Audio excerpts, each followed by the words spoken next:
ச- சமீபத்தில் ரொம்பவே வளர்ந்துட்டு வர ஒரு காமெடியன் ஆக்டர் தான் யோகி பாபு. இப்போ வர எல்லா படத்துலையுமே யோகி பாபு ஏதாவது ஒரு ரோல் வந்து ப்ளே பண்ணிட்டு வந்துட்டுருக்காரு. இப்போது யோகி பாபுக்கும் வலைபேச்சு யூடியூப் சேனலுக்கும் நடந்த பிரச்சனை தான் இப்போ சோஷியல் மீடியாவில் பேசும் பொருளாக மாறிட்டு வந்துட்டுருக்கு.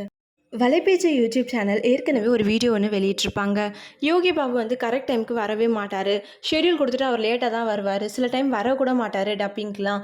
அதனால் ப்ரொடியூசர்ஸும் டேரக்டர்ஸும் அலைஞ்சிட்ருப்பாங்க இவரை தேடி அப்படின்னு, அவருக்கு பொறுப்பே இல்லை அப்படின்னு சொல்லி யோகி பாபுவை பற்றி ஒரு வீடியோ ஒன்று வெளியிட்டிருப்பாங்க.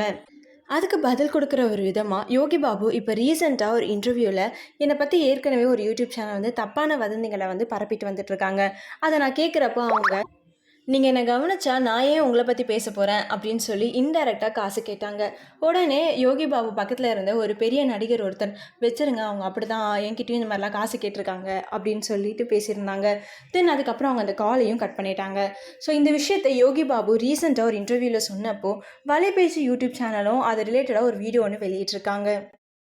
அந்த வீடியோவில் யோகி பாபு ஒரு இன்டர்வியூவில் நாங்கள் அவர்கிட்ட காசு கேட்டோம் அப்படின்னு சொல்லியிருந்தாரு. அப்படி நாங்கள் உண்மையாகவே காசு கேட்டிருந்தோன்னா அவர் தான் முருகர் பக்தராச்சு, திருத்தணி முருகன் கோயிலில் வந்து சத்தியம் பண்ண சொல்லுங்கள், அவரோட குழந்தைய கூட்டு வந்து சத்தியம் பண்ண சொல்லுங்கள், நாங்களும் எங்கள் குழந்தைய கூட்டு வந்து சத்தியம் பண்ணுறோம். அப்படி திருத்தணிக்கு வர முடியலன்னா பக்கத்தில் இருக்க ஏதாவது ஒரு முருகன் கோயிலில் வந்து சத்தியம் பண்ண சொல்லுங்கள், நாங்களும் கூட்டு வந்து சத்தியம் பண்ணுறோம். அப்படி நாங்கள் பேசினதோட ப்ரூஃபாவது காட்ட சொல்லுங்கள் அப்படின்னு சொல்லி அவர் சொல்லியிருந்தார்.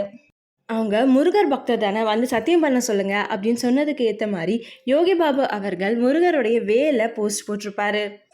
அதுக்கப்புறம் அஜித் அவர்கள் தான் டோன்ட் டச்ன்னு சொன்னாங்க அப்படின்னு சொன்னதுக்காக அஜித் அவர்கள் மொட்டை ராஜேந்திரனும் யோகி பாபுவும் உட்காந்துட்டு இருக்க ஃபோட்டோவை, அஜித் அவர்களே எடுத்த ஃபோட்டோவை யோகி பாபு அவர்கள் அவரோட போஸ்ட்டில் போட்டு, இதுதான் என்னோட favourite photo, I love you தலை அப்படின்னு சொல்லி போட்டிருப்பாரு.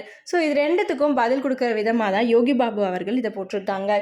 ஸோ இந்த விஷயம் தான் இப்போது சோஷியல் மீடியாவில் ரொம்பவே பேசப்பட்டு வந்துட்டுருக்கு. ஒரு சிலர் யோகி பாபுக்கு சப்போர்ட் பண்ணுறாங்க, ஒரு சிலர் வலைபேச்சு யூடியூப் சேனலுக்கு சப்போர்ட் பண்ணுறாங்க, ஒரு சிலர் அஜித் அவர்களை இப்படிலாம் சொல்லியிருக்க மாட்டாங்கன்னு சொல்லி அவங்களுமே வந்து கமெண்ட் பண்ணிட்டு வந்துட்டுருக்காங்க. இந்த விஷயத்தை பற்றி நீங்கள் நினைக்கிறீங்கன்னு எங்கள் கூட மறக்காமல் கமெண்ட் செக்ஷனில் கமெண்ட் பண்ணுங்கள். அண்ட் இந்த மாதிரி சினிமா அப்டேட்ஸ்க்கு ஸ்பெஷல் சினிமாவை சப்ஸ்கிரைப் பண்ணுங்கள்.